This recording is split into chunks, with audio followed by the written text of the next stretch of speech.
Good evening. Tonight we are going to discuss the perilous situation that the country's most celebrated football club, Dynamos, finds itself in. I'm Catherine Munyuki. On the program, we are joined by perhaps one of the most successful member of the executive of the Dynamos leadership of 1997 and 1998, where in 1998 they guided the Glamour Boys to the final of the Champions League, a first by any Zimbabwean football club. And to discuss that with us is other than Mr. Leslie Quinty. Mr. Quinty, welcome to the program. Thank you very much. Thank you very much, sir. I must start by saying that, it's very sad that we are hearing the passing on of such a gifted footballer who had life ahead of him. That's Liverpool forward Diogo Jota. I'm so sad. We're just coming on to set and just said of his passing on last night, and it's very sad. May his, soul rest in peace. We were celebrating their momentous season last season, and just got married 2 weeks ago. He leaves behind 3 young kids, and he passed on with his sibling in a car accident, a horrific car accident. So it's so sad for the Liverpool family. We are saddened, and there was so much hope. May his soul rest in peace, and our thoughts are with his family and friends at this moment. Yes, and the great football club. Sure, I would like to believe that this whole thing throws your preseason into disarray, and perhaps even the whole season. Probably, yes. But there's been a lot of activity in the background, if you might realize, on the market. Slot has been very busy, and the owners have backed him up. So we're hoping that more than anything else, we all and the team thinks about what Jota would have wanted us to do. And hopefully this will act as even greater motivation for the team to move forward, dedicate this season to him, and win more things to come. A great football player, a great Portuguese international. We'll miss him. Sure. We all miss him. Yes. Rivalries aside, we are all united in mourning a very talented young man. Yes. May his soul rest in peace. Thank you. Thank you very much. Away from your beloved Liverpool and to your another beloved football club, Dimbari. Dynamos, if I recall very well, they find themselves in this very, very perilous situation with regards to their status in the Premiership.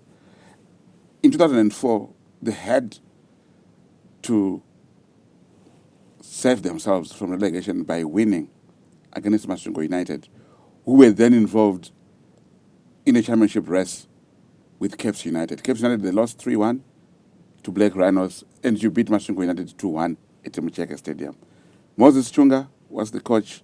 The executive then had Sten Kudenga and Malcolm Fori running around, and Confidence Jimpana Munyuki was also part of he's my young brother. I remember very well. Yes. Now, Dynamos, they're in this situation again. Second from the bottom. And the Nyika is Kufara. What is the problem? I think Dynamo's issue is a public secret. Dynamo is a public institution that was born in the 63, 64s and formed then. What we have now is a situation where a public entity, a team that is never been individually owned or personally owned, is made to be run by one Marriott who really believes and wants to convince the world in a big lie that he is the owner of a public entity, which was formed publicly and under a constitution, 1963 constitution, that never gave him ownership. And it is ridiculous that you find Dynamos being singularly owned, not to mention the fact that he brings in his entire family to run the club. And as a result, that leads to a very incompetent and very unreal set of skills and individuals running the club. That is why we are where we are. It is tantamount to saying Highlanders is owned by Douglas Mloyi today. Not to mention the fact that when Dynamos, which is a fact that he wants to convince us on, was formed, he was not even a founder member, but continues to want to convince people that because he now is the surviving, probably most senior person, he owns Dynamo. That is ridiculous, notwithstanding the fact that some of us find the most recent judgment by the courts ridiculous and total out of sync with, one, the Constitution and the prior Malaba judgment that set the tone, if it was necessary, to rejuvenate and relook at the 1963 Constitution, which is quite public, and some of us have disagreed with that, and we continue to do that, and that is why we are where we are. We cannot attract the right people to lead Dynamos. We cannot attract resultantly the relevant talent to deal with the name and the legacy and the reputation of the great Dynamos. That is the tragedy we are faced with. So until we sit up and address these lies that Marriott is trying to push down our throats, we are in serious trouble. You are in serious trouble indeed. But Marriott has got the judgment of the courts on his side. It means then that Marriott is recognized, at least at law, that he is the bona fide owner of Dynamos. I'm sorry to say this, owner of Dynamos. Do you believe that former executive members like you and others and former players, you need to sit down with Bernard Marriott and resolve all these issues and make him realize that the team is actually heading for the precipice? I don't think, Gertrude, it's a bit of a problem. It depends on the bona fides of Marriott himself as a person. I think it boils down to his personality now. Does he really believe he owns Dynamos? And if he does, is what does he think Dynamos should be? If he does, on what basis does he do that? Now, the executives and everybody else around Dynamos to approach Marriott when he is no longer standing would be very difficult, because who are we discussing with? That is why a lot of people have just said, let's see how the cookie crumbles and where all this ends up.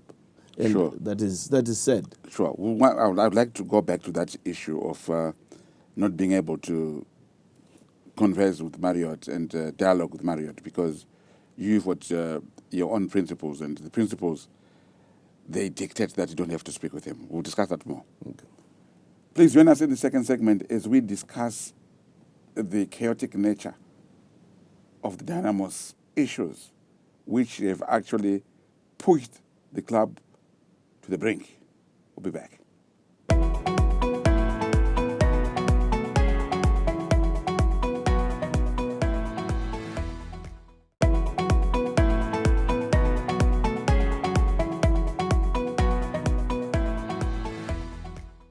Welcome back.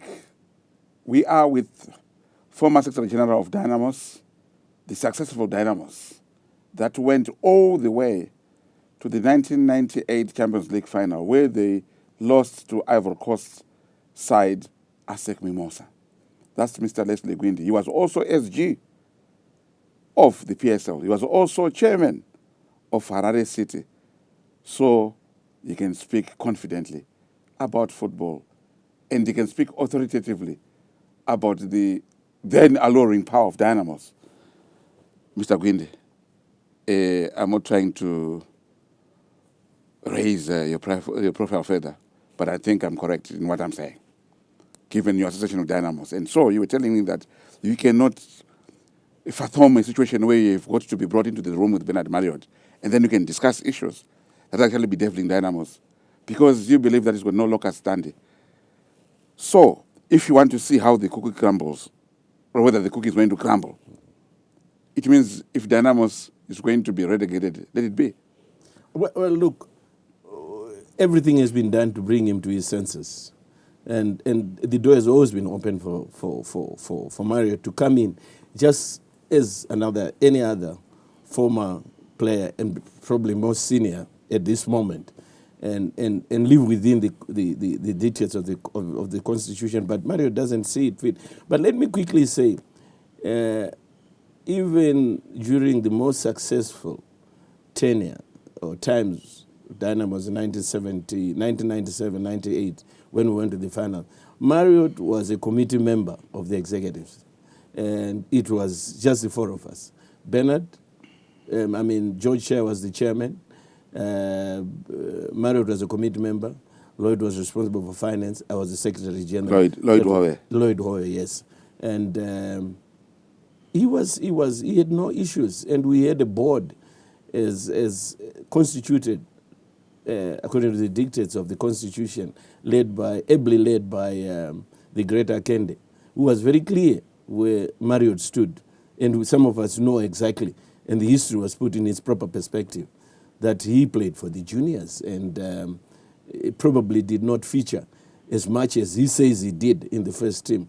So what is happening now is really a charade. It's difficult to fathom, but that is where we are. So it is entirely up to him to look at it and say, is he looking at Dynamos as a financial entity, a transactional entity for his personal upkeep and family? Is he looking at Dynamos as just like everybody else, the Akendes, the Amato Jeners, who were there, who looked at the name Dynamos for what it is and made sure that they left a legacy? Is he looking at that? But we don't see that in Marriott. He is not engaging. He does not talk to the rest of the team. He does not. He has disenfranchised all the former players, if I recall, and has formed a cabal around him that does not reflect on the background and the values of Dynamos. So that's where we say, where do we start? But we are meant to believe that, and strangely so, that there are powers that be that are in the back, at the background, and making sure that he maintains a grip on it. And that's very sad, because these forces will see Dynamos destroyed and crumble, and it is a tragedy for the football world in this country, especially. Mm-hmm. Dynamos, the results are not coming. Dynamos, the fans have stayed away. Dynamos, these sponsors have also stayed away. Do you believe that as long as this situation persists, that could be the end of this great name that has been etched in the minds of many, many, many millions of football-loving Zimbabweans from right in 1963 to where we are today? I don't think so. I really believe that with the demise of the Marriott era, which is natural, Dynamos will resurrect. There's a lot of emotion and passion for resurrecting the team in the background. It will happen. And you must remember that Dynamos, in a lot of ways, probably not to this extent, has had its problems in the past. Yes. And when we came in 1997, there were issues. But we went back to the drawing board and reconstituted a constitutionality and put in the Akende board that led and appointed an executive. And let me be very quick to say we pay great tribute to Sunday, the coach then. Yes, he saw the sense and foretold the demise of Dynamos before then, and reconstituted and recruited some of us to try and put sanity and management and capacity to the great institution, and it worked. It will happen. They're very, very clever boys in the background who are very clear and love this great team. But it is just this phase that even if it were to be relegated, Dynamos will be back. That I can assure you. Maybe greater than what it was, but it is said that we have to go through this to this extent just because of an individual who is selfish unrelenting in his quest for fame and fortune, and just he could be much better with a successful Dynamos now, and I hope he sees it. If he were to stand up and say, guys, can we congregate and talk about a great Dynamos and forget about himself, he will see greater success and a greater, praise to his name.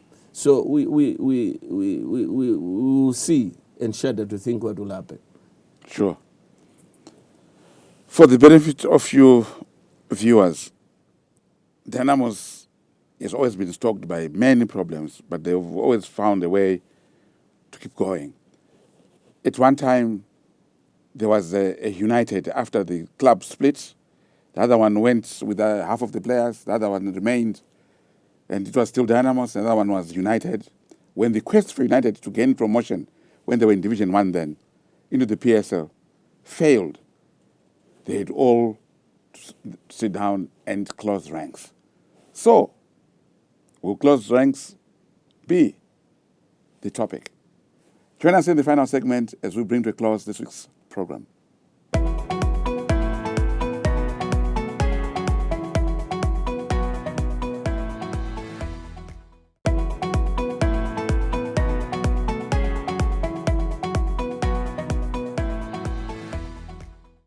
Welcome back. This is the final segment of this week's program. If you are just joining us, we are discussing the problems at the country's most successful football club, Dynamo Dimbare. And we are with Mr. Leslie Gwindi, a former executive member of this great football club. Mr. Gwindi, you believe that Dynamos, if they were to be relegated, they will resurrect. And maybe it can be a better Dynamos than the current one. Absolutely. But let's look at the road ahead before this season ends. Can anything be salvaged from this disastrous season? Well, the end game is we hope something will happen to resurrect. But let me say there's been a lot of negativity on the brand now. So to try and put it together for what it is now is going to be a mammoth task. What do we do going forward? We're hoping sanity will prevail. We're hoping there's a re-engagement. You see, there's been a lot of personal interests in Dynamos. I don't know why individuals really think they will make a difference. And we're hoping that people have learned from the Marriott experience that it is not impossible to be relegated. And therefore, we learn and act collectively and with a common purpose to serve the great team and be passionate. And we don't need to go far. We just need to recast and look at the most successful eras of Dynamos and do exactly that. And we will be there. Get the right people for the jobs, get the people who have the passion, and we still have people who still have a very bona fide legacy. Dynamos, people like Sunday, who are still people like Moses Chunga, who are still around.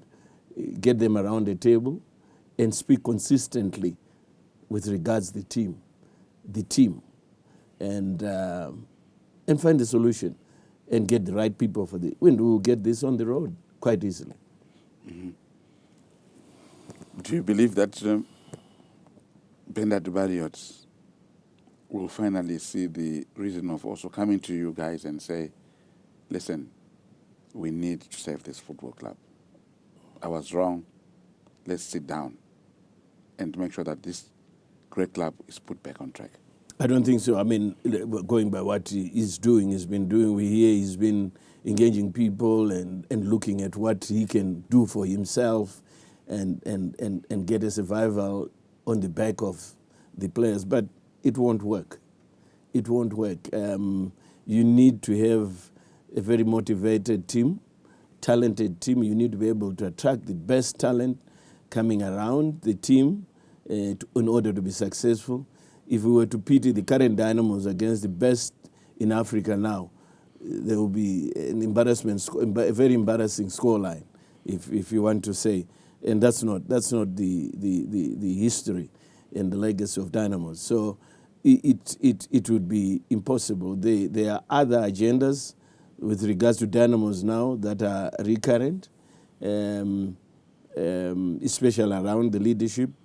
So to try and get them back onto track is going to be literally difficult. So we are hoping to see a very natural progression of issues when institutions fail to deliver, be it private business or in this case social entities.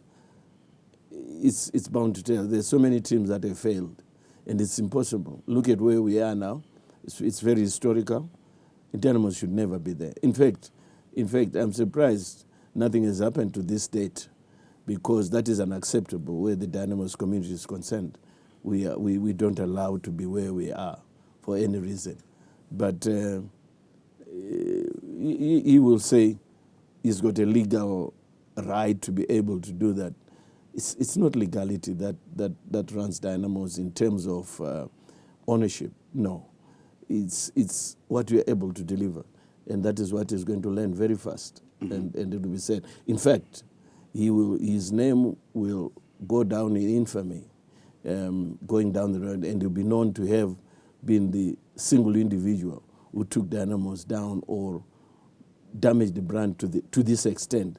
And that's not a reputation that you want to retain for you and your family. Mm-hmm. Interestingly, Dynamos has its own problems. Cape United, they are beginning to improve on their log standing. Highlanders, they've been very inconsistent. They've had to change the manager or the coach. There have been also some problems in-house with regards to its leadership. Yet, when you look at the new boys, Moors and Scotland, they have set the pace in terms of how they're trying to revolutionize the game. Dynamos, some people are saying that we should forget about Dynamos because there's Scotland. We should forget about Capes because there's Scotland. Because Scotland supporters are a hybrid of Dynamos and Cape United supporters who are disgruntled by the manner in which their teams are being run. Do you believe that is something that they have to look at? Well, yeah, of course, yes. These are new kids on the block, and we need to be able to, just like any other business entity, we need to refresh and put new boys into the game. And this is what the old boys have failed to do. Lethargy, old-mindedness in terms of business approaches. When we came in 1997, there was a very, exact lethargy in the game, and we brought some new thinking, new kids on the block. We need to be able to be revolutionizing and be thinking that way going forward. They are not doing anything extraordinary, these new kids on the block, you find. If new techniques and new individuals and good minds were put and changed the way Dynamos, Highlanders, Capes were operating, you would find that they would give them a run for their money, because they have a very traditional and support that they always have had, and they should be going back to them with new ideas and new thinking and new minds and good thinking, and that is what we are lacking. Paradigm shift. Mr. Gwindi, words can never be enough to say it's always a pleasure having you on this program and allowing us even to tap into your expertise, when we also know that you're a busy man, and you're one of those big farmers in the country. Thank you so much for coming to the program. Thank you. Thank you. Thank you for always having us, Gasray. I appreciate that. Well, I would have ended this program with a smile, but rivalries aside, I'm Manchester United supporter. He is Liverpool supporter. We are all united by grief this evening. The death of Diogo Jota has shaken the football community. He was such a lovely guy. You can always go back to his goals, particularly those that he used to score with his head. He was very diminutive, but when it came to aerial strength, he would do it like a giant.